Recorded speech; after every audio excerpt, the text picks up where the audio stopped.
Ömrümde rəxtin yasalğan ikkili narsaga diqqat bilan qarab baqqanman Yaqub. Birisi davlat bayrog'i, yana birisi kichikimizdagi uydagi zadval. Zadval bilan xomxiyol u chog'dagi uyqu oldidagi hamroyim edi. Tuqqanlarning uyda qo'nib qolsammi, tam to'ydagi o'rinni talashatdim. Hisob bilganimning tayini yo'q. Qaysi shaklning keyindan qaysi shakl keldiganligi, qaysi rang bilan qaysi ranglarning birlashib keldiganligini formulalashtırishga tirishib yotatdim. Bir yakshanba kuni Yaqub bilan heliqi dehqon bozorida lag'aylab yurib o'tatdik. Men bir rəxçinin aldıda esiqliq güllik rəxni görüb ixtiyarsız onun yeniği berib qaptıman.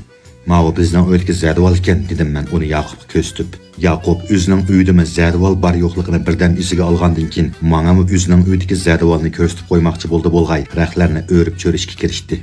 Mao bizden dalandaki zədvalğı səl oxşap qalıdı ken. O dalındaki zədvalğa bütünlay oxşaydıqanını tapmaqçı bolup hədəf rəxlərini maltavatqanda, hey mana degen avaz bilen rəxçinin yağaç metri bilikige tassıdı təydi. Körüp baqqanga nima buludu, dedi Yaqub dum saygını içip biligini qaşlap. Man ananın ko'ngligini tutib o'yna. Bu gap bilan Yaqubning biligi bilan yurigiga tan tayoq tekkandek bo'ldi. O paranglashib kelayotgan 2-3 ayolning oldini to'stida, "Mao odamning rəxtini almanglar, u bir-biridan sesiq rəxtlar ekan" dedi. O mush usul bilan onasining ko'ngligining qisosini olmoqchi bo'lib ketmoqchi edi. Lekin rəx elish xiyolida yo'q o'tib ketayotgan ayollar rəxning gapini anglab, "Nima rəxtlar ekan" degancha kelib rəxtlarga o'lashdi. Hatta qasdan uning onasining ko'ngligi bilan qirishqandek bir muncha rəxtlarni setib olishdi.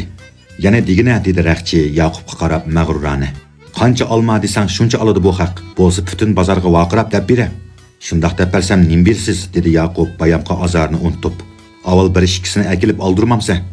Yaqub xaridor boshlab kelib oldirib olsa, oladigan shirinka uchun qayta kapolat olgandan keyin bozor etishchiga atlandi. Baya belikiga tekkini, go'yo bugun keldigan omadni o'lchaydigan metrdek ruhlandi. O 10-20 metr mangmayla udildan o'tlayotgan mekyondek har to'xtishida har taraflarga qarab kelayotgan 50 yoshlar chammasidagi bir lag'ay odamni ko'rdi.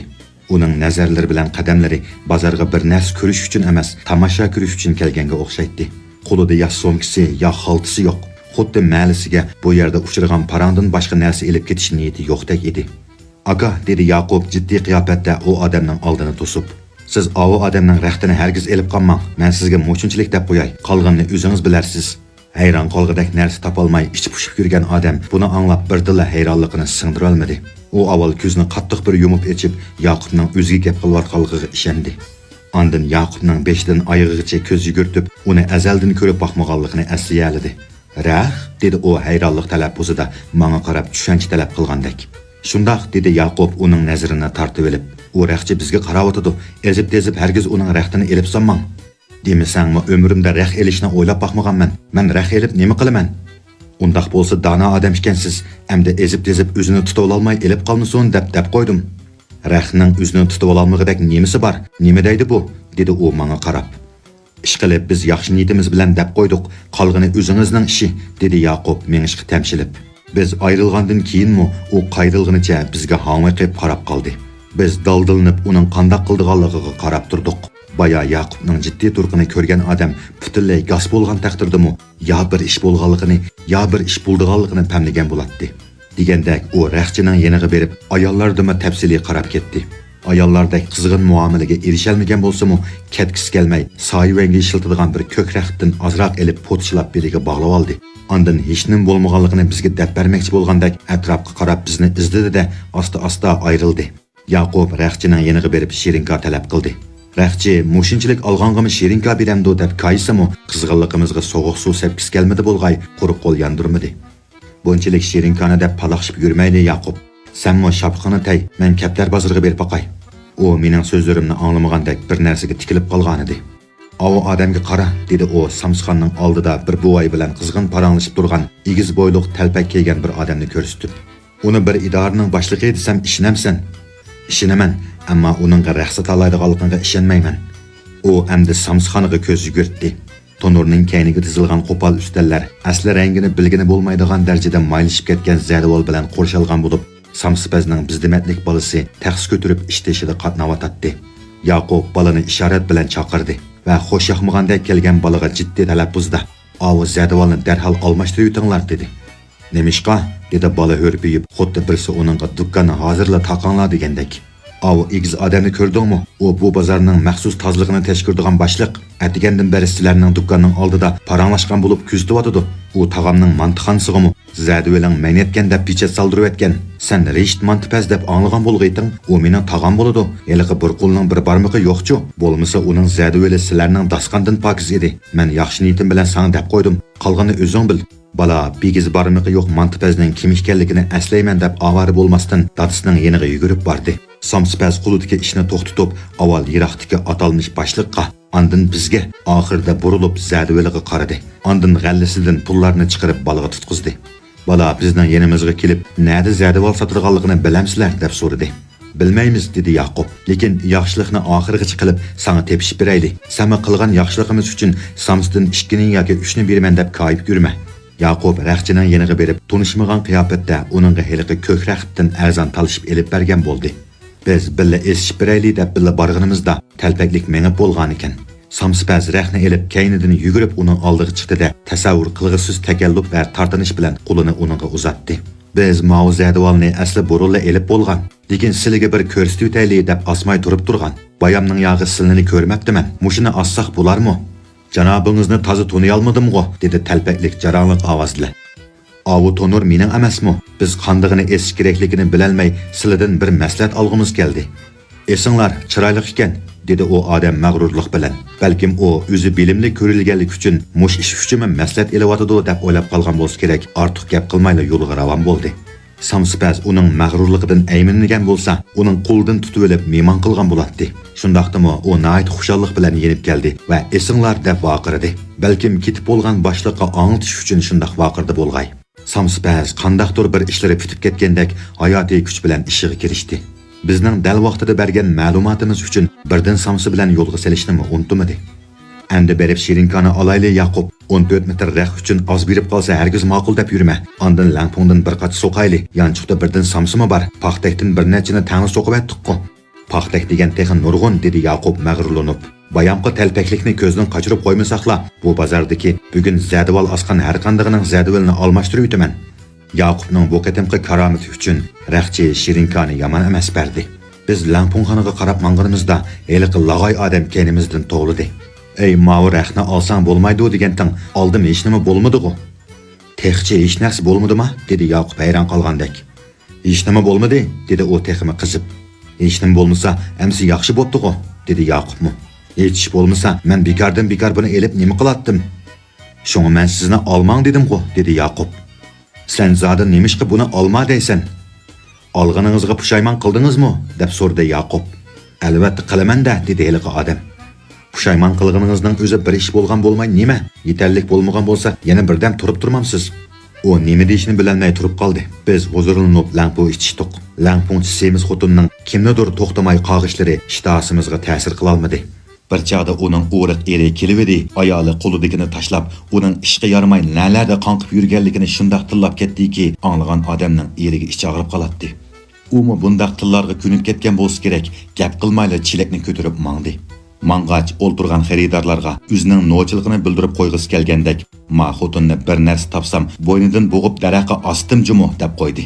Bu chaqda bizmi mang'ayli deb turgan edik. Yaqub nemishqikin uningga agishib mangdi. "Aka, mening sizga bir yordam qilg'im kelyotdi", dedi u Langpongchiga yetishib. "Baya siz bir narsa topsam, bo'ynini bo'g'ib daraxtga ostim dedingizmi? Undaq bo'lsa, men sizga yordamlashib, shundaq narsani tepishib beray." "Arg'amchi tep berdigan o'xshamamsan", dedi Langpongchi uningga parvo qilmasdan suv elib etib. "Arg'amcha degan qaysi zamonning narsasi? Men tep bermoqchi bo'lgan narsani ishlatsangiz, arg'amchidek bo'yinni og'ritmaydi. Üzülib ketarmi deb ansirabmi yurmaysiz. Bir bosqichda unumi ko'riladi. Xotiningizning oldida mangu bundaq bosh tiqib yurmaysiz. Sen saqmi ya?" dedi Langpongchi chelakni ko'tarib ketayotgach. Menmo Yaqubning chaqchaq qilayotganligini yoki bayamqi g'albisining shodligidan tipirlab ketayotganligini bilmadim. U yana og'ziga tegmay uningga yetishib so'zlayotdi. "O'zingiz baya bo'yinni bo'g'adigan bir narsa bo'lsa deyotdingiz-ku. Men uning nadligini bilaman. Uning har xil rangliklari, har xil gulliklari bor. Qizil lozining rasmi borlarimi bor. Maxsus Langpongchilarga atab ishlangani bo'lsa kerak. Ayolingiz ko'rsa cho'qim xo'sh bo'ladi. Sen chaqchaq qilayotamsan ya? Sen zodin nimani deyotsan? Amsi men bilan birga mening sizga ko'rsatib qo'ysam o'zingiz tanlab olasiz." Uning ayolining tillashlari bekor bo'lmasa kerak. qon qiniga singib ketgan lolmaliq Yaqubning davatqanning zodi nima ekanligini bilib boqmoqchi bo'lg'izib, uningga agashtirdi. Bu bir rax ekan-ku, dedi Langpochi borgandan keyin hayronlikda. Men teqi qandoq narsani davatqando bir ko'rib boqay debdiman. Men buni elib nima qilaman? Baya o'zingiz bir narsa bo'lsa, bo'ynini bo'g'sam dedingiz-ku. Buningda bo'ynini bo'g'ibla qolmay, yana o'lgandan keyin jastini o'rsingizmi bo'ladi? Bunda qo'sh unimiga ega narsani siz nerdan topsiz? Mana ishonmasangiz, dedi Yaqub bir parcha raxni po'tichlab o'rib, o'zining bo'ynini bo'g'ib ko'rsatib. O'zingiz bir tartib beqing, to'g'risiga asamsiz, daraqqa asamsiz, uzilib ketsin mana men. Qarang, yana bundaq manzirliklarimi bor. Mushningga qarag'ach esilsa, ayolingiz jeni chiqqichi zerikmaydi. Bo'lmasa, mav soyivanga shiltadigan ko'kini olayli. Bu sal arzon. Soyivanda o'ltirgandek jeni ozoda chiqadi. Ammo jeni chiqayotganda uzilib ketib o'lmay qolsa, biz mas'ul bo'la olmaymiz. Langpungchi uni bir sarang dedi bo'lg'ay, qayta gap qilg'isi kelmay, cheligini ko'tarib yo'liga mangdi. Olsingiz, dedi Yaqub, eliga ko'kraqni ko'targach, uning keyindan yetishib. İçidan chiqadigan mavu nogaynimi birga sovg'a qilayli. Esib qo'yib, baya valaqchigan og'ziga tiqsangiz bo'ladi. Boshqa yerga tiqaman desingizmi ixtiyoringiz. U odam har qancha yavash bo'lgan taqdirdami, bu gapga bardoshlik bera olmadi. Cheligini qo'yib, Yaqubning bo'ynini siqqancha opirib bir stolbiga teridi. Demisimi Shirinka elish tamasida aqli o'shini yo'qotgan Yaqubning og'zidan har qismi gaplar chiqib ketgan edi. Ey haromliq, nogayni nagi tiqaman degina hamdi, dedi u Yaqubga o'rpiyib. Yaqub bir dili esiga kelgandek bo'lib, yelingandek tipirlashga boshladi. Elg'i rax og'al lag'ay odam, rax olsa nemish bo'lganligini yiroq ketmay saqlab bergan bo'lsa kerak. Xuddi o'zi kutgan vaqa oxiri paydo bo'lgandek shapashlab yetib keldi. Kichik bolani bundaq bo'zaq qilmang deyman, dedim men oraga tushib. Avo kelayotgan talpaklik odamni ko'rdingizmi? U degan cho'ng boshliqchimi? Bu bolani bo'zaq qilayotganingizni ko'rsa, u ayolingizdan o'ta adabingizni beradi. Cho'ng boshliqda, dedi Langpochi Iroqdan kelayotgan haliqi talpaklik odamga qarab. Undaq bo'lsa shuning yeniga borayli, dedi u Yaqubning bo'ynidan turtib mang'ach. Rax olgan lag'ay odammi nemish bo'lganligini bilishga qiziqib, hammadan oldirab mangdi. Langpochi talpaklik bilan ko'rishgandan keyin xuddi soqchiga qurol yaroq atkachisini ayblagandek ayblab ketdi. Mavguy gap qilmasam, maxsus odam bo'g'adigan rax sotaman deb baloqishib yuryotdi. Ey, digina bayonqi gaplaringni, qandoq bo'g'aman, qandoq osaman? Odam bo'g'adigan rax, dedi lag'ay odammi elib beliga bog'lab olgan raxni tutib. Ma raxti cho'qim bir gap bor deyman. Menmi shundoq desa optiman emasmi? Maxsus odam bo'g'adigan raxmikan? Siligimi shundoq deb sotganmi? dedi Langpochi uning beliga ko'z tashlab. Yo'q, shundoq bir nimalarni deb olg'uzmagan. Olg'uzmagan, dedi hayronlikda Langpochi. Ey aka, dedi Yaqub, oxiri uni silkib bo'shinib. O'zingiz odam bo'g'adigan narsa bo'lsa dedingizmi, demedingizmi? Men sizga shundoq raxni ko'rsatib qo'ydim xolos.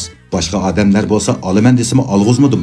Ma o odam o'zimi dedi, hargiz elib solmang desam o'zi elib oldi.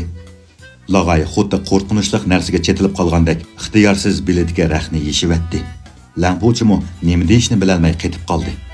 Nima sarangda gaplarni qilib yuraysizlar, dedi talpaklik. Ularning nemishqidir o'zicha jiddiy oldini to'sib, yana nemishqidir o'zicha jimib qolganligini tushunolmay. Nima raxning balosiga qoldim men bugun. Bayatega birisi oldimga mushundaq raxni ko'tarib kelib, buni assaq bo'lamdi deb so'rab yuriydi. Xalqning nima esishi bilan mening nima korim? O'zlarining ruxsatini elib, ondan birasini asmoqchimi ya, dedi lag'ay chaqmoq tezligida analiz qilib. Avvalsilidan ruxsat surgan bo'lib olib, birasini esib o'ltirib, gunohni vashshida sizlarga do'ngab qo'ymoqchi-da. Esib o'ltirib, u odam kayniga cho'chib shundaq bir dojidiki, beshidagi talpak tushib ketgani tas qoldi. Bo'lmasa raxni ko'rsatib, sildan ruxsat so'rab nima qiladi, dedi lag'ay Langpochiga qarab o'z fikrini dalillamoqchi bo'lgandek. Ular shularni deyishayotganda biz astag'ini sug'urilib tikivatdik. U ichi jiddiy bir narsalarni deyishgach, samsxona tarafga qarab ketdi.